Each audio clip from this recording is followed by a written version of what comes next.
These are all of my Rokus, and this is a viewer request, the Roku settings and features that you need to know about.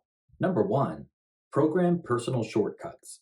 Unfortunately, you cannot program the 4 branded shortcut buttons at the bottom of your remote, but some higher end Rokus, like the Ultra, have personal shortcuts. That's the number 1 and 2. Watch here as I press the microphone button and then make a command. Launch YouTube TV. And once the app is loaded, I can press and choose the personal shortcut of my choice. In this case, I'll press and hold number 2, select YouTube TV, and then press 2 again. Now we'll exit the app. And going forward, I can always just press number 2 and launch YouTube TV. And you can change the personal shortcuts whenever you want, just repeat the steps. If your Roku doesn't have the personal shortcuts and you really want this feature, you can always pick up the Roku Voice Remote Pro. It's a rechargeable remote with voice controls plus those personal shortcuts. Number 2, add, move, and delete channels. You probably already know how to add channels. There's a shortcut right from the home screen. But if you want to move a channel, hover over the app. We'll use Voodoo for this example, and then take out your remote and click the star button. Arrow up to move channel, and then use the arrows to move the channel wherever you want on your home screen. Click OK when you've set it in place. Let's say you don't want the Voodoo app on your home screen at all. You can take out your remote again, click the star button, and then just go to remove channel. Number 3, limit ad tracking. From the navigation menu on the left, scroll down to settings, then privacy, and advertising. Here you see the option to limit ad tracking. Now to be clear, this does not eliminate ads that you see on Roku. Selecting this option will just mean that you will not get personalized ads from Roku. Before you decide to do this, just read the fine print to really get a full understanding of it. And if you decide to limit ad tracking, you may also want to reset your advertising identifier too. Number 4, featured free. Roku's featured free section is a great way to discover ad-supported content, including some live TV, that's available at no charge. Now, this is a hub for free content across various apps, not just the Roku channel, but there's plenty of stuff from there here. Number 5, Live Zone. And this is a newer feature. When you select Live Zone from the left navigation on the home screen, you'll be taken to this area. Look here. The Live TV channel guide features more than 200 free channels.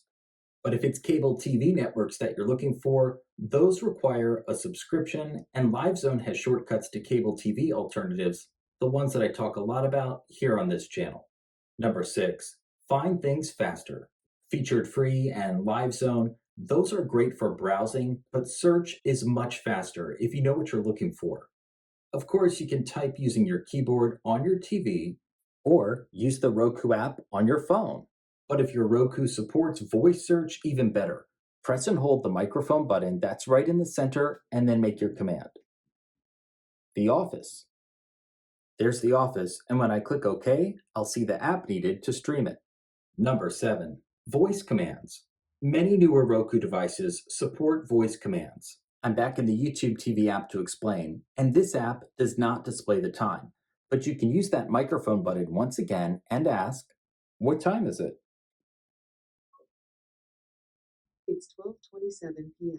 Voice commands are also great for things like turning on closed captioning and launching apps too. Number 8 is next, but can you give me a like if you're getting something out of this video so far? Let's keep going. Can't stand the clicking sound? Navigate to Settings, then Audio, then Menu Volume, and then you'll have the option to change it from high, medium, low, or even turn the clicking off. Number 9, Sound Leveling. I've opened the YouTube app on Roku for this demo because this is an app where audio levels can be all over the place. From any app, click the star button on your remote and then Sound Settings. When you click through, you'll see an option for volume leveling. Most of the time, I like to have this on leveling. It will smooth out the audio. You can also test out the night mode feature, but just remember to switch it back to leveling. I keep that on most of the time. Number 10, Roku Remote App. Check out the Roku app on my iPhone. It's available for Android too.